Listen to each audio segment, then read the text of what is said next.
Hello there. Thank you so much for staying with us here on K24. This is K24 this week. Time to have a conversation here and looking at matters education in the country. Where exactly are we? There's been quite a little bit of unrest as far as education is concerned, with the Ministry of Education coming out to give quite a number of recommendations on how we will be able to deal with that. Joining me for this conversation, we have Bridget Kandie, who is the head of school, Kitengela International.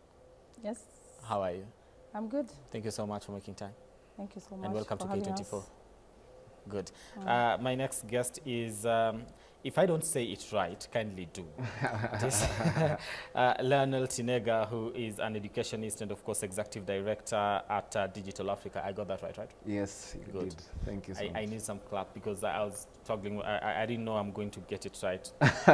The way it is written and the way it's supposed to be pronounced seems to be very different. However, we are here. Thank you so much, guys, for making time for this conversation here. Let me start. How would you place, or rather, where exactly would you place the state of our education system right now as we speak? Let me start with you, Bridget. Thank you so much. And thank you for having me. Maybe I do a bit of introduction. Okay, nice. Go ahead. Yeah, my name is Bridget Kandie, and professionally I'm a teacher. I have taught for the last almost now 20 years. I'm passionate about children, and I am a child advocate. I have done a lot to do with child safeguarding and protection because I deal with children every day. I interact with them every day. And I'm privileged to work currently at Kitengela International Schools, the Athi River campus. We have several campuses, 7 of them, and one of them offers the British International Curriculum, and recently opened its doors for BTEC courses. The rest of the campuses offer the national curriculum, the competency-based education. And we are happy to really serve children and help them to thrive in what they are good at. What I can say about the state of education in our country right now, we are in a very sensitive times, and I can say that, but there is hope. There is a lot of hope because with the most recent wave of unrests in schools, it caused a little bit of panic because we've had learning disrupted, we've had lives lost, and I must offer my sincere condolences to the Utumishi family for losing the 16 lives. We have many of them that were injured, infrastructure, loss of infrastructure and all that. We are really sorry for those parents who lost their children. So I believe that with the coming of all the stakeholders together, we are going to strike a balance and ensure that such kind of happenings in our schools don't happen again. Because I believe there's always a solution for every problem. So we should be solution oriented, and I'm happy that the government has taken a step to form a task force sitting and really looking at long-lasting solutions. So I believe that we are going to have solutions that will enable our children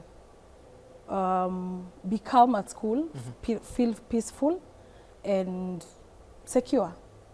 Yeah. Interesting.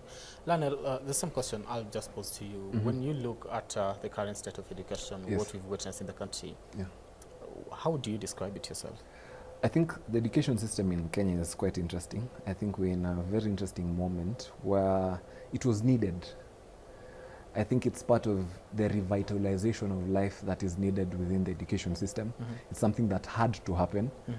And so for me, I'm not taking it in a negative perspective. I think it's something that had to come. It's just a matter of when. Because when you look at when you look back at the mountain of influence called education, it's supposed to do 4 things: discover, inform, reshape, and equip. If you look at for example, the 844. I've not yet interacted with the CBC, but the 844, does the 844 help the students to actually discover themselves? I think the obvious answer from that would be no. I think it informs them. I think it equips them. And the other thing that it doesn't do is reshape them. So the primary role of education, which is helping you know you, so that you can better equip yourself for your future, is not being tackled by 844. Okay. That's just the truth. I was hearing someone yesterday talk about probably someone who's in the sports and entertainment industry. Probably you're into football. With the current systems that we have right now, and probably that's the reason as to why we're not producing many football players in Kenya who are really good. It's because we don't have education systems that actually support them. Now, look at Europe, on the other hand, where they've tried to tie education to your own identity. They give more time to who you are and what it is that you want to become. And so something like the training hours for this student is also considered. So there's a balance, and the balance brings in about the holistic growth. So I don't think there's a holistic growth within our students. And that's why even after finishing university, I just cleared my university not so long ago. We did a very good course. It doesn't really matter. We've gotten to a point where it doesn't really matter whether you're in a private university or public. The thing is, people are not getting employment. And we are not trying to say that employment is supposed to be the end goal. The thing is, the education system is supposed to shape you or equip you well enough so that by the time you're getting to the very end of it, you're comfortable to now move on to the next thing. The people who finished with me, many of them are seated back at home. And that's so what happens? Because most of the time we normally look at that and say, okay, ulienda shule, okay, you went to school, you studied and all that, then you come and start hustling like every other person. Let's trek and figure out whether you're going to get a job or not. So what happens to this population that went through this system that you're talking about, the 844, that does not seem to have hope when it comes to matters future? That's a very good question. Now, that's something that we are trying to undo right now. So it's a conversation that we are having with our members at Digital Africa. Some of us are playing the role of being parents to the same people within our generation. Because now we are taking them back to their formative years, which is their early childhood, to help them discover who they are. The end goal is not being an architect. The end goal is not being probably a music director or a performer. The thing is first who you are. Then after knowing who you are, we get to find what it is that you're meant to be doing. So purpose. Then after purpose, we now align you to your vision. So many people have created visions that don't really relate to their identity. That's why many people are struggling. That's why many people, even after right now, we are struggling to look for jobs. Many of us are supposed to be ecosystems. We are supposed to get into these spaces and be the innovators, not innovators of products, but innovation of systems that are able to produce people. But the problem is you've never harnessed that thing from the child, so he doesn't even know that it's within them. So right now, for the people who finished, it's taking them back to step one. This is what needed to happen: identity, purpose, a vision, alignment of your vision to who you are. Then now, the skills that you've learned, you can be able to actually apply them in a better way. Okay. That's it. Bridget, you've been in the education sector for 20 years, passionate about kids. They want to identify who they are. Most of the time we normally say, go to school so that you are able to do that, figure out what you want to be in future. You're talking about 844, you're talking about CBE. It was CBC, I believe now, right now is CBE, right? Yes, yes. Then there is the British curriculum that I believe you've said one of your campuses actually gets to offer. When you look at all these systems, which one speaks to the future of a child? Well, I'll say that, just as Tinega said, the 844 system really emphasized so much on rote learning, where you just needed to remember what you were taught, then you pass your exams and your life is, you know, it was believed that once you pass the exams, then your life is very bright. But it is not so, because after that, there's a lot that goes on after you are done with Form 4. There's a lot into looking for a job, you know, getting the right career. But now in the new dispensation, the new curriculum, where we have CBC is value-based.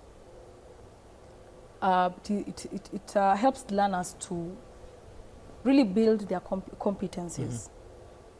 And one of it that has been given prominence is digital literacy and communication and collaboration. As we all know, communication is a currency in the, you know, in any job market. And if you are a business person, if you're not good in communication, then you're not going to do well, because you need to really bargain for any deal to go through. So the current curriculum that we have, it was something that really we had really waited for. And we're happy that finally we are having it in our country. And if it is implemented, which the government is really trying in the government sector, I know the private schools have really gone a notch higher. So we need to implement the way it's supposed to be, to help learners to build their competencies, their communication, innovation, creativity, because all those competencies are required or are needed by each child to be able to really know who they are and to be able to chart their paths and what they are passionate about. Because I believe if you get to a career pathway that you're passionate about, you're definitely going to excel, because you're passionate about, you love what you're doing. Yeah. Yeah, ask me. But anyway, so then right now we seem to have gotten a solution to some extent when it comes to nurturing, you know, from the onset. So meaning the future generation could actually be in good hands as far as education is concerned. Is that what you're saying? I think I'd want to actually see how it will turn out, because the question that still remains in my mind is, the parents right now equipped enough to raise the children of this generation? Are also the teachers equipped well enough to raise the children of this generation? And I think the system now, the shift from 844 to CBC now to CBE, that is a step, and I think it will take us closer to that. But at the end of the day, there's something that we're trying to see. Assuming that I'm supposed to be a public speaker, so the values that are being pointed to me are courage, communication, audacity, and boldness. Assuming that child goes back home at the end of the day, and then you're going back to a parent. And I remember when we were growing up, this was something that was really emphasized with our parents. So anytime you wanted to speak when there are guests at home, you're being told to keep quiet. So either way, you're killing that thing. So are the parents also able to actually nurture what is within their children? I think over the past 1 month, there's a child who's been going really viral. He's from the United States. He's producing and actually releasing music to the extent that people are actually asking if this is artificial intelligence. But for that parent, he's actually gotten a room within the house, furnished it to be a studio, put everything that is actually required. So by the time that this child is now becoming of age, he doesn't really look at career as something that actually it's a life or death issue. Because what 844 made us do, or made us become, was that we became survivors. So I want to be a journalist because I want to put food on the table. I want to drive a good car. But is that really the end goal? Is that what it is that we are meant to be teaching our students? Because teachers also, when they're teaching us, they're telling us, by the way, you know, once you do this career, it actually, it has a high turnout. So there's that. Bridget, that's what we tell students, you know, and listen,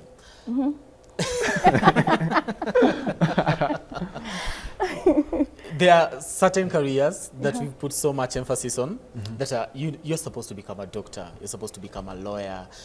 If somebody says, I want to be a musician, you're like, no, you'll do that later, but right now you have to focus on your books. Did you do a mistake, and how do you do it differently, especially with you and the kids that you actually get to nurture? Do you put emphasis on a certain career as opposed to the talent that they really would want to nurture? Maybe it's music, dancing, acting, whichever. I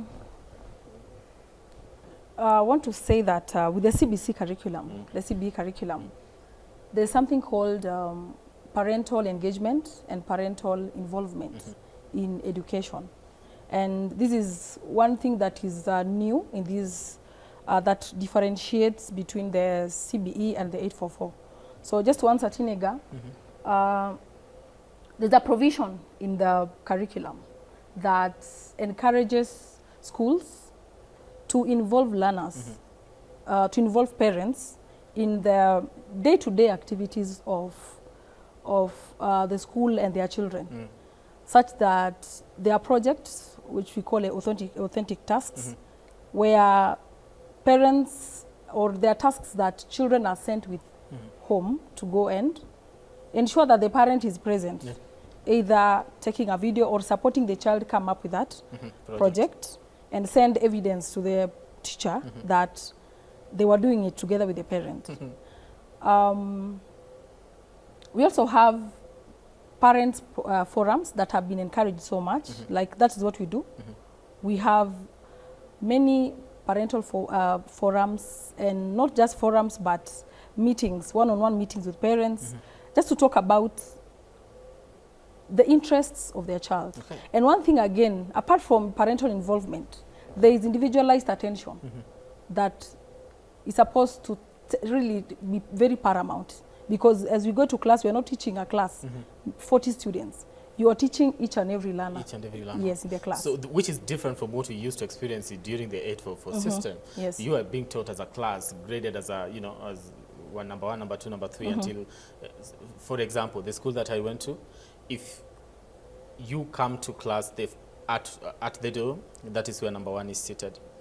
The last person will be sitting at the back. So if anyone walks into that class, they already know the dwarf of the class is actually seated at the back. However, so my question then will be, this is involving parents.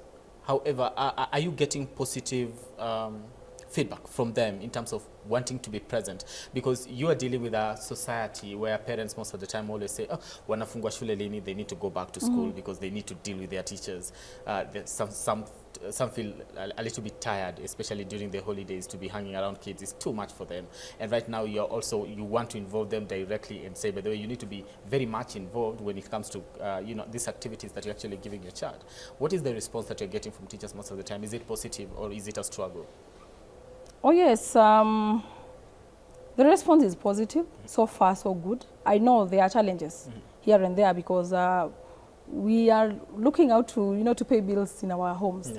But I have seen hope where parents are really getting involved in their children's education journey. And most of the time you will get up to over a 90% turn up of parents, and when they don't come, they book an appointment. So that demonstrates that parents are positive and they really want to know what is happening in their children's lives. And so encouragement, we also get to have experts who speak to the parents and help them realize and appreciate their involvement in their children's lives. So those forums, getting experts, psychologists to talk to them about, even bringing up adolescents and teenagers, which is really a challenge to many parents. So as schools, we are really doing our best, and we hope, and I think in the near future, we are really going to have a totally different society. Interesting. Lionel, what kind of damage did the 844 do to the survivors? The survivors. What damage did it do to Most of us, and are we likely to come out of it? And I know they say taking back to your childhood so Yeah. that we start afresh. Yeah. But what sort of damage do you feel it actually did to most of us? The damage that it did to us is that it hurt your soul. So the human being that you comprised of three things: your spirit, your body, and your soul. We live in a society where I can predict already your Monday to Sunday. 3 weeks from now, I know what we will be doing without you telling me. If you're not in school, you're at home doing your homework. If you're not at home, you're in church. If you're not in church, you're back at home. So how do those three environments affect your body, spirit, and your soul? Now we have an environment that really nurtures your spirit. That when you go to church, or most of the African households, especially here in Kenya, parents really emphasize on the spiritual growth, which is a really good thing. There's nothing bad with that. You go to school, they really emphasize on what it is that you need to learn and catch up with, but you still find that your soul and your body have not yet been fully used to its maximum potential. Okay. So the problem that now happens to these guys is that they first don't even know. Like, we are totally unaware. Because currently, it's been like almost 10, 15 years, we don't know if we were raising presidents within the 844 system. I surely do think that a president should be raised differently from a music director. Okay. They shouldn't be taught in the same way. And that will also be a challenge to the CBC system or the CBE system. Assuming you have a president, it's just that you've not yet seen it or you've not yet known. How do you actually raise that child? And I like what she's talked about in terms of the personalized attention with teachers, which we couldn't see it in 844 systems. Yeah, it was generality. Yeah, because you go back into our high schools and actually don't even know if it's still being accommodated with the CBC and CBE. But if you go back to high schools, I've seen that now the high schools are now accommodating grade 10. They're still bringing in children in the same numbers. How are teachers actually going to make that personalized attention when you have a Form 1 of 200, 300, 400 students? How is it going to happen? Assuming then there's also a guy who's supposed to be the next cabinet secretary, meaning that this person is supposed to be taught on things to do with leadership and governance, meaning that it's just not about academic excellence, but their presentation, their communication skills, their boldness, how it is that they appear to people. They are mixed with other people. Okay. Now, there's this culture that happens in school. There's a culture with the students, and there's also a culture with the teachers. And probably it may paint a picture with what has been happening with burning schools down over the past few couple of months. We have teachers who, because this is how it is, it's mindset draws to your identity, and then when you put many people together with a similar identity, it brings into your culture, and culture is what reflects to a society. Okay. Now, tying that down to what is happening in school, what it is that we have is that we have teachers who are really looking forward to producing high performers. So that is what they're always constantly thinking about. I want my class to be the best. Yeah. I used to hear that a lot. You guys have failed me a lot. I want my class to be the best. How did this other class beat you by SG 10 points? That is unreasonable. And then having that as their mindset, then it draws now to their identity. The identity is the teachers are going to now take pride in having students who are actually passing. Yeah. Now, after having that, then the culture that now is formed with the teachers who have that identity is that we are going to now push people forward to actually being an academic success. That is the culture that is pushed forward, that brings all about the pressure that is exerted on the students. Now, on the students, this other side, how they think is that I need to belong. Every human being wants to belong towards something. He wants something to define who he is.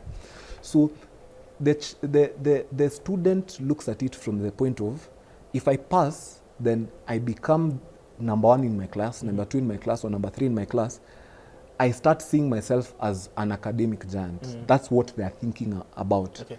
They start describing themselves as, I'm usually the best in my class. Yeah. I'm never been beaten for I don't know how many exams you've done and things like that. Exactly. Good. Then the last culture that is now brought up with students being in a similar space thinking like that is that we all have to pass.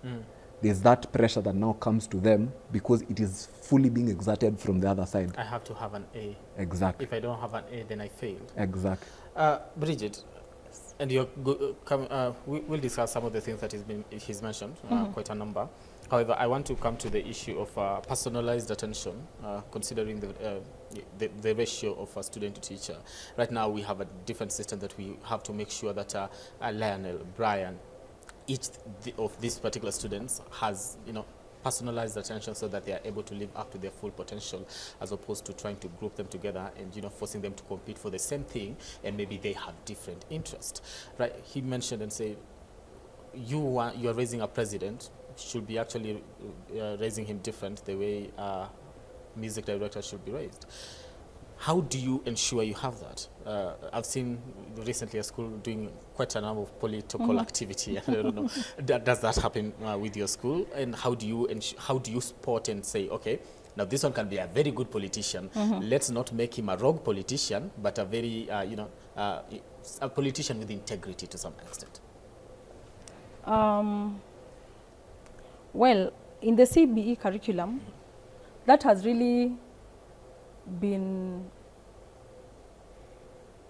I can say that the CBE curriculum has come in to support that. Where we have learners who are very outspoken and they can be nurtured in that way, because as the learners move to senior school, in fact we have the first cohort this year joining their senior school, they now chart their career pathways. We have 3 career pathways that have been provided by the curriculum. That is the STEM, science, technology, engineering and mathematics. There we have doctors and all the scientists, neurologists and any other career that follows the science pathway. We have the social sciences, where we have the lawyers and politicians. Yes, that's where now the president comes in. We have the arts and sports science. Now, arts deals with artists, music, the music industry. I'm very sure in the next few years, we're really going to have professional musicians, because that is a pathway they are taking. Okay, and just before we continue, are we giving each pathway importance? Like we are not looking at one and saying, the people that are in the social spaces, you are lesser compared to STEM. That is how it should be. Every pathway should be given its importance, because all pathways are important. And every child's dream should not be dimmed by, looking at a pathway lesser than the other. Okay. But we have the 2030 vision, Kenyan vision, where we want Kenya to be industrialized in the next, now it's 3 years. And the government, through the Ministry of Education, is admitting 60% of the senior school admittees into the STEM pathway. So the 40% has been left for the social sciences and the sports and arts pathway. Better still, I believe that every pathway is being given its importance, but what I think is lacking in most of the schools is the equipping the schools with what is needed to bring that out. Most of the private schools, like Kitengele International Schools, we are offering all the 3 pathways, and we have a very standardized field for those who are taking sports pathway. We have a music room full of all the instruments that are required. We have a studio for those who want to record music. We have clubs. We have several clubs, right from debating club, We have sports club, we have skating, we have, you know, dancing club, ballet, and so on. We have so many clubs, and these clubs are chosen by the students. No one compels a learner to So it's a personal initiative that, Yes. okay, you want to be in this club, Yeah. kindly join. And some of the students have come forward and said, you know, we don't have this club in this school, and you know, I need to join this club. Yeah. And through that, the ideas from the students, a club is born. Okay. Yeah. Interesting.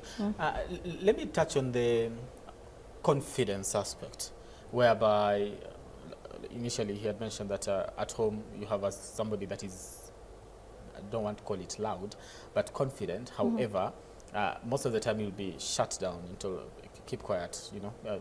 Older people are talking. You need to show some respect and things like that. So if it is someone that is very expressive, then they become quite timid.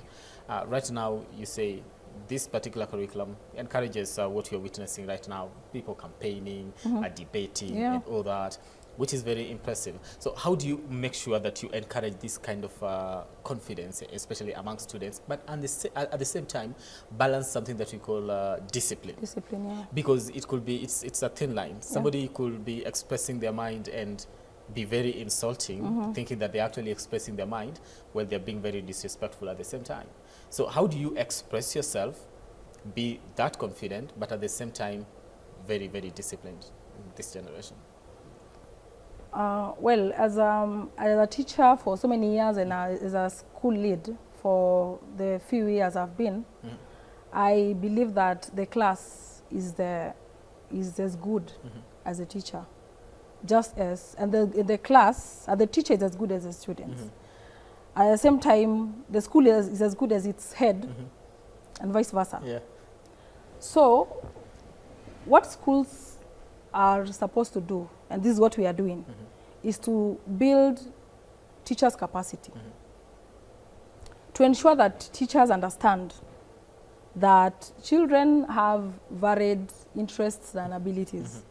And so when a child is loud or outspoken, I like to use outspoken, Yeah. they need to be given opportunities.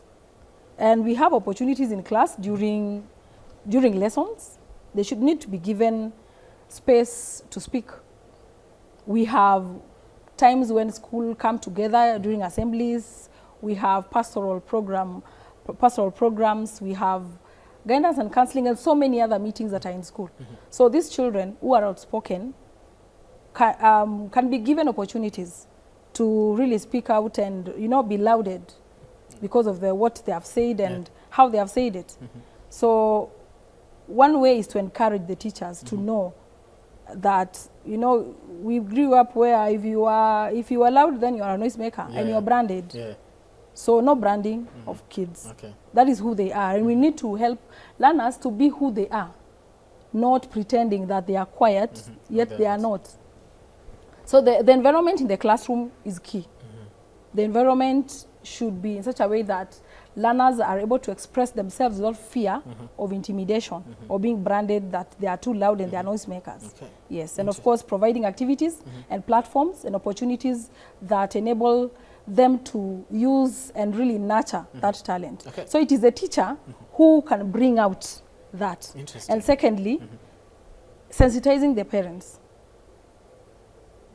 Through those forums, when you have meetings with them, we talk to them about helping the children, because we cannot do it alone as school. It is a multidisciplinary thing. So it is school and home and the government and every other person in the community. Right. To know that when a person is outspoken, they need to be appreciated and not condemned. Okay. Yeah. Considering the fact that you've been in the industry for the longest of time, for 20 years, and you've experienced kids under 844, when those are time you need to be punished if at all you're making a mistake, then we came to a point where you're like, oh, okay, corporal punishment out of the way. How would you compare back then and right now? Because I normally see my nephew most of the time when he makes a mistake at school, it is diarized. So we come to the diary and they're like, so what did you do to school, at school? You made a mistake at this. So you're not punished, but now your parent is informed so that you are able to take the right action and things like that. How do you, when you compare that you could actually, as a teacher, take action on a student when it comes to punishment, corporal punishment? And right now, where that is done away with, and we have to talk to these particular students. What's the difference right now? The difference right now is that we're having more expressive students or learners because they are not intimidated. And I don't believe that for a school or for a child to be disciplined, you need to inflict pain. You don't need to inflict pain. Children need to be talked to. Okay. And children listen. What you tell them, they take it in. Okay. And you need to have a dialogue. And most of the time, when we were in school, you know, you could even be beaten without reason. And the teacher didn't, you know, teachers would not give clear instructions. And, you know, you were supposed to know that you were supposed to do this. Yeah. So one thing that we are doing differently in this dispensation, after the removal of the corporal punishment, which was really very good, I support that. Because after Form 4 or after school, no one will be out there with a cane. You need to be self-driven. Yeah. So self-drive should be nurtured right from preschool. And right from when the child is very young. Okay. And Leonard, I'd like to believe you went through the same system, whereby you'll be beaten and punished by the teacher, and by the time you're finishing school, there's a certain teacher that you totally hate.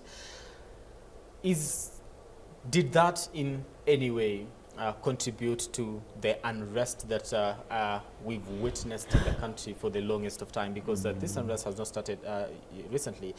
When we actually recorded the highest number, it was in Changuli, 67 people that died. There's a time students were locked in a dormitory, prefects were actually locked in a dormitory and actually burnt alive. The schools that have reported where prefects have actually been beaten because of the issue to do with the punishment and all that. And all that was under the 844 system, trying to face it out as we continue. Is it one of the reasons that, or one of the prices that we have to pay as a country for that particular system that we are trying to face out at the moment, the unrest that we're witnessing? Yeah, but there's something that we do in leadership called problem solving.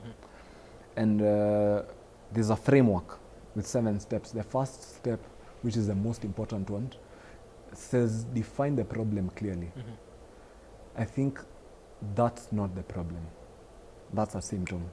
Don't define apparent facts. Don't define what you think is the issue. Because even the measures that have been laid right now, they've been laid for the symptoms. They've not been laid for the root cause. So I think, yes, it does contribute to what has been happening. People being in an environment that's extremely pressurized, because imagine waking up at 4, being in class at 5, classes start at probably 8, end at maybe 3:34.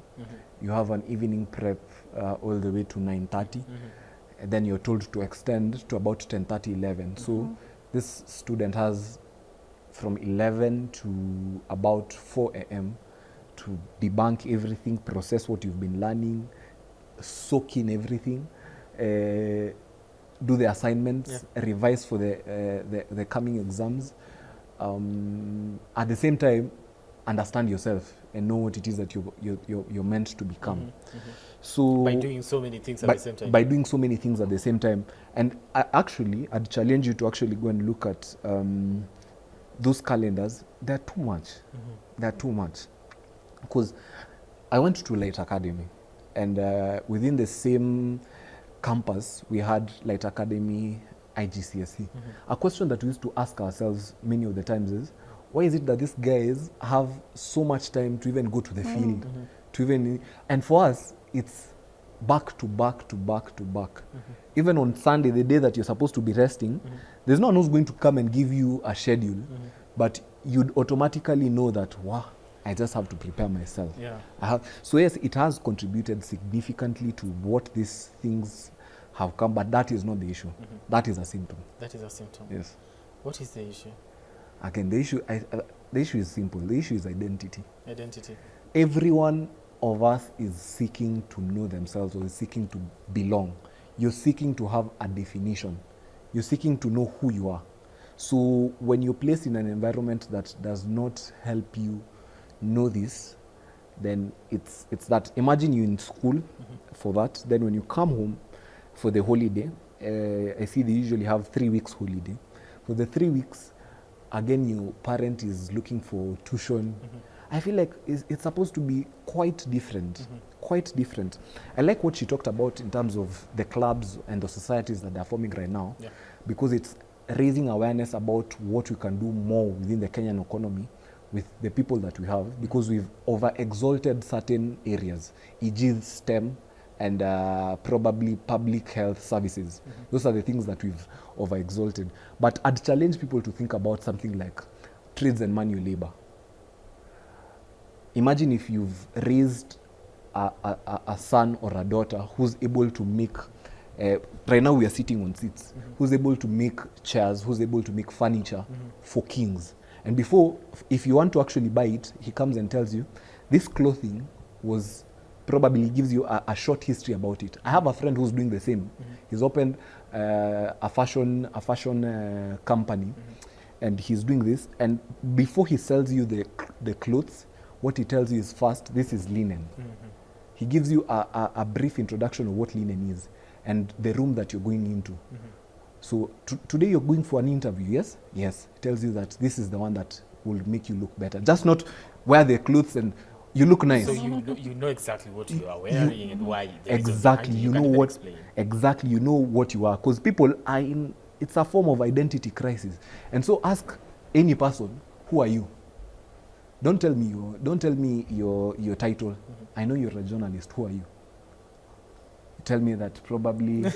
Who are you? No one. People can't answer that question. Oh, so that's the root symptom. That's the root issue. Yeah. But we are treating the symptoms. Even the children themselves, they don't know that that's the issue.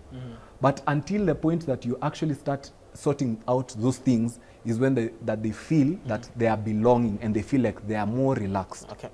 So that's the issue. I talked about the issue. We are winding up. Talk to me about how you deal with students that you are able to arrest the unrest before it even occurs. That we've witnessed that in different schools.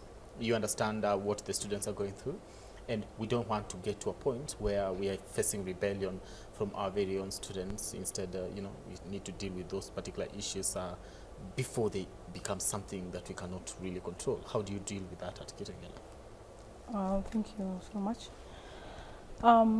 We do a number of things at Kitengela International Schools.